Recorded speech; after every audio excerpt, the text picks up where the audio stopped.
Hello everyone. Welcome back to 신나게 놀자. 사이언스, 테크놀로지, 이코노미, 스트래티지 등을 고민하면서 노는 곳입니다. 물가가 지속적으로 오르고 돈값이 지속적으로 하락하는 현상을 인플레이션이라고 하는데 현재 전 세계에서 일어나고 있습니다. 시장에서 거래되는 재화와 서비스 가격이 계속 오르는 것이기 때문에 이거 대응 잘하면은 재산이 늘어나는 것이고 잘 못하면은 상대적 거지가 될 수 있는 겁니다. 그래서 이거 엄청 짜증나는 일입니다. 이거 대부분은 자기 생업에 열심히 일하고 그러면서 또 삶을 즐기다 보면은 오늘보다 내일이 나아질 거다 이런 것이 전제가 되어야 하는데 열심히 살았을 뿐인데 자고 나니까 상대적 거지가 되어 있더라. 이런 일이 나에게 생기면 안 되잖아요. 그러니까 이 개별 투자자는 시장을 통해서 이 인플레이션에 대응을 잘 해야 합니다. 그래서 마음은 그렇게 하고 싶은데 과연 잘하는 방법이 뭘까? 이걸 고민을 해야 합니다. 대응 전략은 크게 세 가지 아니겠습니까? 첫째는 현금 또는 현금성 자산은 이거 줄여야 합니다. 둘째는 물건을 가져야 하는데 가격이 상대적으로 더 많이 오를 물건을 가져야 합니다. 세 번째로 그게 안 되면 저가의 장기 계약을 해야 합니다. 저가 장기 계약 이 전형적인 사례가 바로 대략 한 20년 이상 30년 단위로 장기 계약을 하는 그런 LNG 구매 계약 같은 거 아니겠습니까? 가스는 오래 보관하기 매우 곤란하죠. 그래서 필요할 때 필요한 만큼 배달하는 조건으로 계약하는 겁니다. 저가에. 그러면 인플레이션 대책이 됩니다. 자, 이 세 가지를 염두에 두고 이제 고민을 한번 해보겠습니다. 가격 상승이 시차를 두고 물건마다 따로따로 진행되는 거 아닙니까? 모든 물건 다 사서 오래 갖고 있으면 인플레이션 전쟁에서 언제나 이길 가능성 매우 높죠. 그런데 다 살 돈도 없고요. 사재기한 그 많은 물건 보관할 것도 없잖아요. 그래서 이 최적화한다는 이름으로 이제 짱구를 굴려야 합니다. 일단 단순화시키는 게 중요한 것 같습니다. 주택가랑 아파트, 그 다음에 달러, 원자재에는 식량에서부터 에너지, 그 다음에 각종 천연자원, 검 이런 거 엄청 많죠. 이렇게 원자재.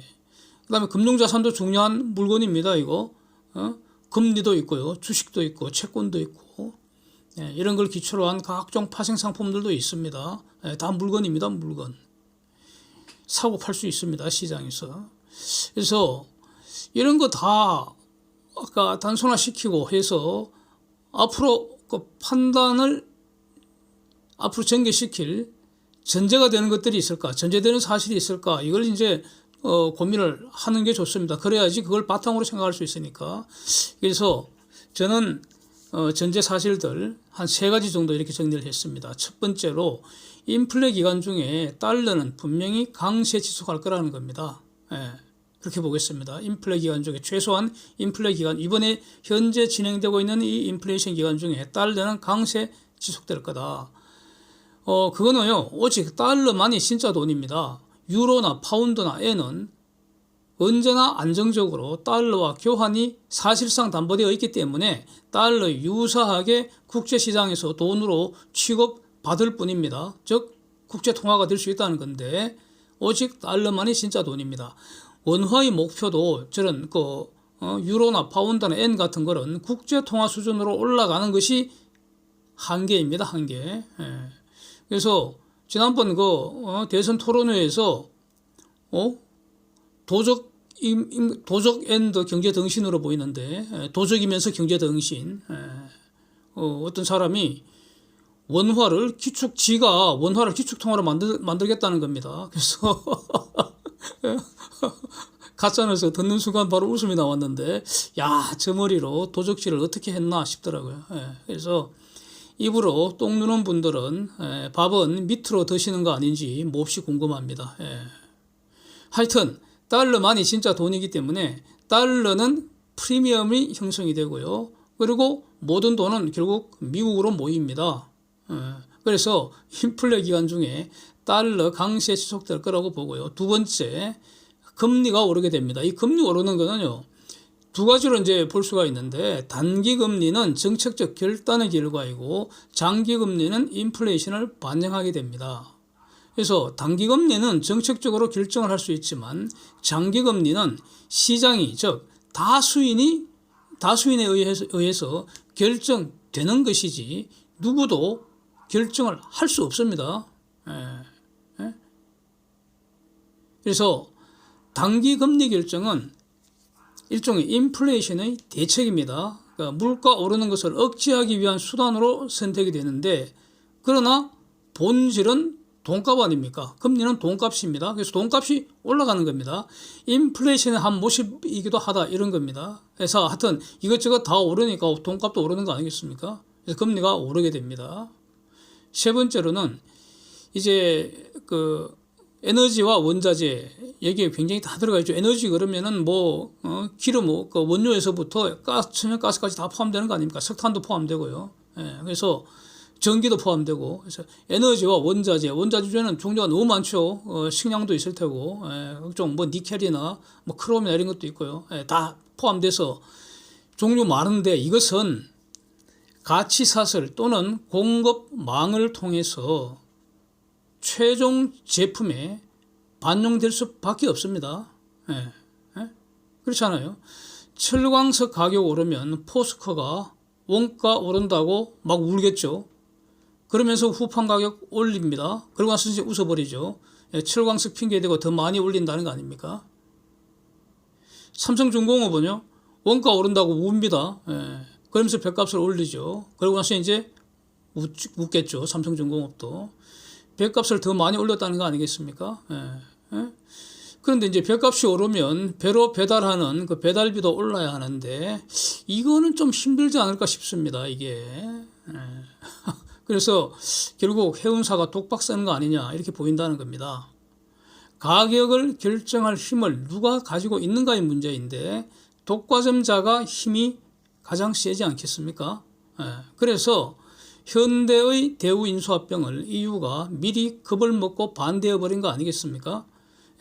삼성, 현대, 대우 세 개 있는 지금도 한국 조선업이 무섭다는 거죠. 그런데 삼성하고 현대 두 개로 줄어들면은 너무너무 무섭다는 거 아닙니까? 그래서 반대해버렸다는 거 아니겠습니까? 다 핵심은 이거겠죠.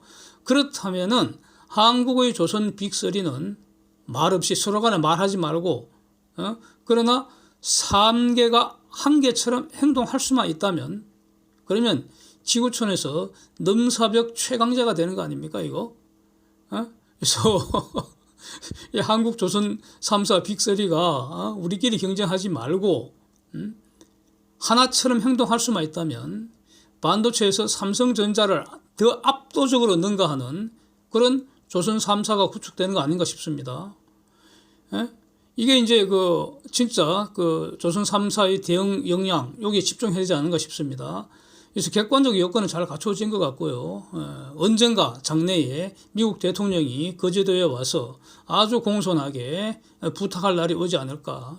와서 한국 대통령 만나기 전에 삼성중공업 사장부터 만나야 한다는 거죠. 이제 이런 세 가지 전제를 두고 한번 대응 전략을 검토해 보겠습니다. 가령 금 같은 경우는요, 현재 인플레이션이 언제까지 진행될 것인가, 이게 선결적으로 검토를 해야 할 것 같아서 일단 다음 영상에서 보기로 하고요. 주택 또는 아파트 같은 거 보면은 이거는 대표적인 레버리지 투자 대상 아닙니까, 이거? 물건마다 동시에 오르내리는 거 아니고요. 먼저 오르는 것, 나중에 오르는 것, 이렇게 시차를 두고 가격 상승이 진행이 될 텐데, 아파트는 먼저 가격 상승이 지나칠 정도로 지금 진행된 것으로 봐야 하지 않을까. 저는 일단 이렇게 정리를 하고요. 투기 수요 억제해야 하고, 그 다음에 투기 불로소득 환수하라. 이런 시장의 공감대가 사실 매우 강합니다, 이거. 그래서 이것을 반영을 해서 세금 정책으로 이렇게 쪼기 때문에 투자 수익을 실현하기가 매우 어려운 구조입니다, 이거. 그래서 투자 대상으로는 참 안 좋습니다. 또 한편 보면은 지금은 금리 상승의 초기 단계이기 때문에 대략 한 2년 정도 금리 상승 사이클 지속된다고 봐야 하지 않겠습니까? 그렇게 보면은 세금과 이자 때문에 지금 투자한다고 할 때 기회비용이 너무 크지 않은가, 너무 위험하지 않은가, 이렇게 일단은 정리를 하고요. 저는 대략 한 달 주기로 거래량을 가지고 지금 별도로 영상을 올리고 있기 때문에 다시 한번 별도로 자세히 볼 예정입니다. 하여튼 결론은 지금은 저 아파트 쪽은 진입보다는 탈출이 현명하지 않을까, 저는 그렇게 봅니다. 이제 세 번째로, 만약에 인플레이션이 이제 상당 기간 더 지속된다고 만약 예상을 한다면, 그러면 쪼막손들은 채권은 모조리 팔아치워야 한다고 봅니다. 이유는 명확한데요. 채권은 픽스드 인컴 시큐리티라고 해서 장래 수익이 미리 확정된 정권입니다. 금리가 오르면 채권 가격은 내리는데, 장기채일수록 금리 상승폭이 클수록 이자 지급이 작을수록 가격이 더 크게 내립니다. 이것을 동시에 고려하는 것이 듀레이션이라는 지표입니다. 하여튼 장기채 이자 지급 작을수록 금리 상승폭 클수록 더 크게 내린다는 것은 채권 가격 법칙 5개 중에서 핵심 3가지를 저렇게 표현한 겁니다. 그렇기 때문에 이 금리가 올라가는 이런 상황에서는 가령 지구촌 전체를 들었다 놨다 할 수 있는 그런 초거대 자금들이라면은 걔네들은 별도 기준으로 자산 부채 동시에 최적화하는 그런 마들들 다 가지고 있고요. 그런 전략에 따라서 채권 만기 구성을 다양하게 변화해 갑니다. 그러니까 사고 팔고 합니다. 그런데 이 쪼막손들은 채권은 싹 팔아치우고요. 당분간 관심 종목에서 채권 지우는 것이 현명하리라고 저는 이렇게 정리합니다. 지금은 금리 상승 시기이기 때문입니다. 그러면 주식은 어떤가? 주식도 물건의 일종입니다. 당연히 종류마다 다 다릅니다. 그래서 가장 많이 오를 거 고르면 됩니다. 너무 당연한 소리 같지만 결론적으로 인플레이션 대응 수단으로서 최적인 것이 바로 주식 아니겠는가? 주식 중에 있을 수 있다는 겁니다. 그 최적 대응 수단이. 주식과 채권을 평가를 한다고 할 때 미래 수익의 현재 가치 구하는 할인율, 즉 분모는 동일합니다. 분모는 동일합니다. 분자에서 채권은 이자가 고정되어 있지만 주식은 배당도 있고요. 성장성 요소가 거기에 반영을 해야 되기 때문에 분자도 변한다는 겁니다. 채권의 경우에는 분자는 고정되어 있고 분모만 변하지만 주식은 분자와 분모가 다 변한다는 거 아닙니까? 그래서 인플레를 반영하여 금리가 오르고, 이것이 주식 평가 모형에서 분모인 할인율을 증가시켜서 그래서 마이너스 효과가 나오는데, 그것보다도 성장성이 더 큰 주식은 금리 올라도 가격이 더 크게 오를 수 있다는 겁니다. 그래서 지금부터 성장할 주식이야말로 인플레 대응하는 최고의 수단이 될 수 있는 겁니다. 지금까지 성장한 주식은 싹 잊어버리고요. 지금부터 성장할 주식을 찾는 거, 이게 인플레 대응 전략 중에 최고 중에 최고 아닐까, 이렇게 생각한다는 겁니다. 이제 삼성중공업 한번 보겠습니다. 저는 앞으로 한 3년 내지 5년 정도 가장 좋은 종목이 삼성중공업 아닌가 이렇게 보고 있기 때문에 지금은 물량을 늘려가는 그런 어떤 것이 최고의 전략이라고 보기 때문에 과연 위에서 본 그런 기준에 이 주식이 적합할지 그거 한번 검토해 보려는 겁니다. 삼성중공업은 수주받은 물건 만들어서 파는 제조 판매업자입니다. 일종의 수주 산업이죠. 그런데 삼성중공업이 만드는 배, 가령 가스 운반선, 이것도 물건이잖아요. 가격이 계속 오르고 있습니다. 달러 베이스로 대략 1년 전에 한 1억 8천만 불 하던 것이 1년 만에 2억 2,400만 불, 2억 2천만 불 이렇게 올랐습니다. 대략 25% 올랐습니다. 달러 베이스로. 그런데 이게 앞으로 더 오를 것 같다는 겁니다. 그래서 더 오를 것 같다는 근거는 이전 영상들에서 많이 다루었기 때문에 이렇게 지금은 인플레 대응 수단으로서 측정한가, 여기 한번 포인트 맞춰 보겠습니다. 그런데 삼성중공업은 돈 받을 때는 달러 받아갖고 돈 지출할 때는 원화로 줍니다. 이것이 크게 보면 이렇다는 겁니다. 이 말은 삼성중공업이 수주를 하면서 계약금 받는 그 순간 장래 받을 달러를 지금 매수하는 효과가 있다는 겁니다. 즉 달러 선물 매입하는 효과도 동시에 있는 거 아니겠습니까? 물론 이거는 수출 기업의 공통된 현상이긴 합니다. 그래서 최근 1년간 원화 환율이 10% 정도 올랐기 때문에 결국 삼성중공업은 가스 운반선 한 척 팔 때마다 달러로는 대략 한 25%, 원화로는 35% 가격 상승 이익을 지금 누리는 거 아닙니까? 인플레이션 대책으로는 이 정도면 짱이라고 할 수 있지 않습니까? 그래서 현금을 가져서는 안 되고 가격이 오를 것 같은 물건을 이제 가지고 있어야 되는데 삼중이 만드는 가스 운반선을 샀다가 그 가격 오르면 팔 수도 있습니다. 이게 바로 선박투자 펀드입니다. 이번에 삼성중공업이 드릴십 4척을 팔아치운 큐리어스 크레테라는 그 합자 회사도 선박 투자 펀드의 일종이라고 말할 수 있습니다. 그리고 삼성중공업 주식을 산다는 것은 선박도 사고 달러도 사는 것과 같은 효과 아니겠습니까? 이런 것입니다. 그래서 물론 삼성중공업도 인플레이션 위험에 노출되어 있습니다. 후판 가격 등 원자재 가격 상승이나 임금 상승 뭐 이런 것들입니다. 그래서 결국은 비용을 흡수하거나 증가시킬 수 있을 것인가 이 문제로 돌아가지 않겠습니까? 비용 흡수의 문제는 이 야드 조선소를 디지털화 한다거나 뭐 인공지능화 한다거나 로봇화 한다거나 이런 것이 지금 상당한 정도로 적용되어 있고요. 앞으로 계속 이런 식으로 나가겠다는 거 아닙니까? 이거 전부 다 뭐겠습니까? 더 좋은 배를 더 안전하게, 더 빨리, 더 싸게 짓겠다, 만들겠다. 이거 아닙니까, 이거? 한번 말하자면. 그래서 원가 상승 압박을 내부적으로 흡수할 수 있는 능력, 지금 과거보다는 현저하게 올라가 있을 거다. 그리고 앞으로도 올라갈 거다. 이렇게 보는 게 합리적이고요. 그 다음에 백값이 계속 상승하고 있다는 게 인플레 관점에서 본다면은 원가 상승을 외부로 증가시키는데 성공하고 있다. 이렇게 봐야 하지 않겠습니까? 가령 후판 가격 오른 거 선주한테 떠넘겼다는 얘기입니다. 그거는. 그래서 가령 포스코하고 지금 후판 가격 협상한다는데 작년에 철광석이 고점 부근에서 이미 상당폭 올려줬습니다. 충분히. 어쩌면 너무 많이 올려줬을지도 모릅니다. 그래서 작년에 충당금 왕창 설정하고 그것 때문에 삼성중공업 적자 엄청 늘어난 거 아닙니까? 그런 것 때문에 이번에는 포스코가 달라는 대로 다 해주면 말이죠. 포스코는 좋겠지만 삼성중공업은 안 좋잖아요. 그러니까 안 올려주면 됩니다.